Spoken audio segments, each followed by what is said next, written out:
You think you're seeing the world in 4K. You think you're experiencing every detail, every shadow, and every shade of the truth.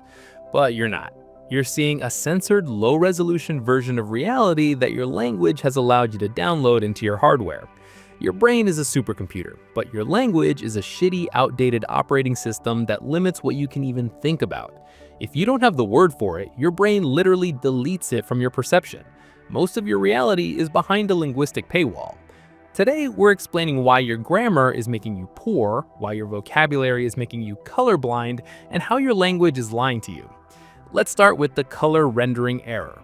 Imagine your brain as a graphics card trying to process a world it wasn't programmed for.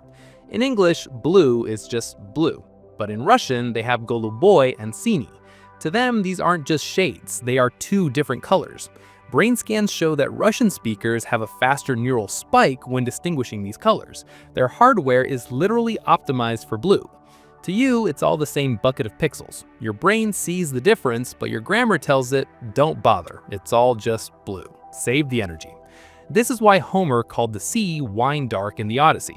Ancient Greeks didn't have a word for blue, so their brain didn't render it. They weren't colorblind, their linguistic firmware just didn't include the blue.dll file. They lived in a world of red, black, and white. But it's not just about what you see, it's about how much money's in your bank account. Welcome to the time travel patch. In English, we separate the future. I eat today, but I will eat tomorrow.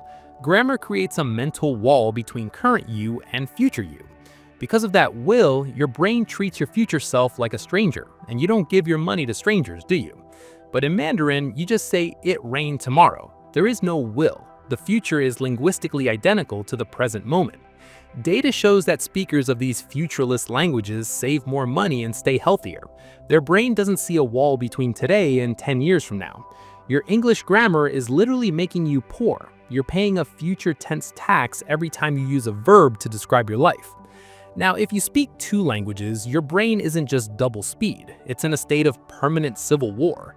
This is the bilingual executive conflict. When a bilingual person speaks, both languages are active at the same time. They never truly turn off, even when you think they do. Your brain has to use its executive control to constantly punch the second language in the face so it stays quiet while you finish a sentence. This constant internal wrestling match is a 24/7 workout for your prefrontal cortex. It's like a permanent gym session for your gray matter. This delays the onset of Alzheimer's and dementia by an average of 5 years. Your brain is too busy fighting itself to realize it's supposed to be getting old. Let's talk about the people who are literal human GPS systems. In English, we use relative directions: left, right, front, back. It's all about you. If you turn around, left changes. It's an egocentric way of looking at the universe that's actually very inefficient. But the Gugu Yimitir people only use absolute directions. They don't have a word for left. They say, move that cup to the north-northwest. This isn't magic. Because their language requires them to know their orientation to even speak, they have developed a dead reckoning skill.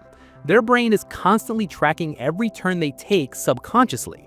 They don't find north, they never lose it in the first place. You put an English speaker in a forest and they're lost in minutes. A Gugu Yimitir speaker always knows exactly where the horizon is. Then there's gendered grammar. In German, a bridge is feminine. In Spanish, it's masculine. Same bridge, different vibe in the brain. German speakers describe bridges as beautiful, elegant, and slender. They're treating the concrete like it's a runway model. Spanish speakers use strong, sturdy, and towering. It's the same piece of infrastructure, but their grammar has sex-typed it for them.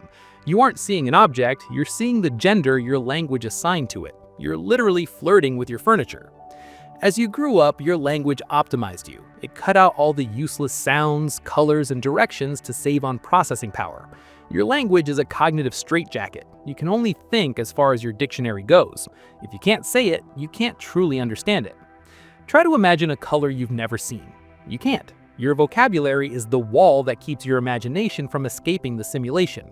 Every time you learn a new word, you're downloading an expansion pack for your consciousness, but most people stay on the free trial version. Learning a new language isn't a hobby, it's a hardware upgrade. It's like adding a new lens to a camera that was previously stuck in black and white. Suddenly, the sea isn't just blue, it's goluboy. The bridge isn't just strong, it's elegant. The world gets bigger because your dictionary did too. You're expanding the limits of your reality. But if you stay inside your English-only bubble, you're only seeing about 20% of the spectrum. You'll continue to be poor because of your future tense and lost because of your relative directions, and you won't even know why. The Inuit have dozens of words for snow. To you, it's just cold stuff that ruins your morning commute. To them, snow is a survival manual. Their language gives them the resolution to see the difference between safe and deadly. Your language is carving your brain every single day. It's deciding which neurons get to live and which ones get pruned into oblivion. A speaker of an animist language sees a tree as a who. You see it as an it, just raw material for your next IKEA desk. Your grammar decides if you respect nature or if you just see it as stuff. You are a linguistic puppet, and your verbs are the strings. We think we speak language, but the truth is, language actually speaks us. We are just the vessels for the grammar's rules. You are a prisoner of your own sentence structure. You're trapped in a box made of nouns, and you don't even have the word for window. This is why linguistic engineering is so powerful. If we want to be smarter as a species, we literally need to invent better words. Have you ever felt sonder? The sudden realization that every stranger has a life as complex and messy as your own? Once you have that word, your brain starts looking for it. You become more empathetic just by adding 6 letters to your internal dictionary. Your empathy hardware just got an update. Now imagine if we had words for the specific loneliness of a Tuesday afternoon. Your brain just unlocked a new sensory experience because I gave you the word for it. You're welcome for the free update. Most of your reality is behind a linguistic paywall. You can't think what you can't say, and you can't say what you don't know. This is why jargon exists. It's not just to sound smart, it's to allow the brain to process higher-level concepts that common words can't touch. You can't explain quantum mechanics using baby talk. The hardware isn't compatible with the software. Language is the infrastructure of thought. If your infrastructure is weak and made of wood, your thoughts will never go very far. If you only have a few hundred words, your mental bridge will collapse the moment you try to think about something important. What happens if we lose language entirely? This is aphasia. When people lose words, their self often changes completely. Some say losing words is terrifying. Others say it's pure freedom from the labels that have been choking us since birth. Without language, you are just a biological lantern again, absorbing everything but labeling nothing. You are finally free. You aren't identifying the flower anymore, you are finally experiencing it. The labels are gone, and only the truth remains. Your spotlight consciousness turns off, and the lantern turns on.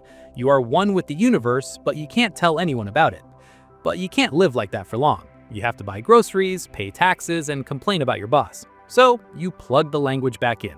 You accept the filter, you go back to seeing the world in low resolution.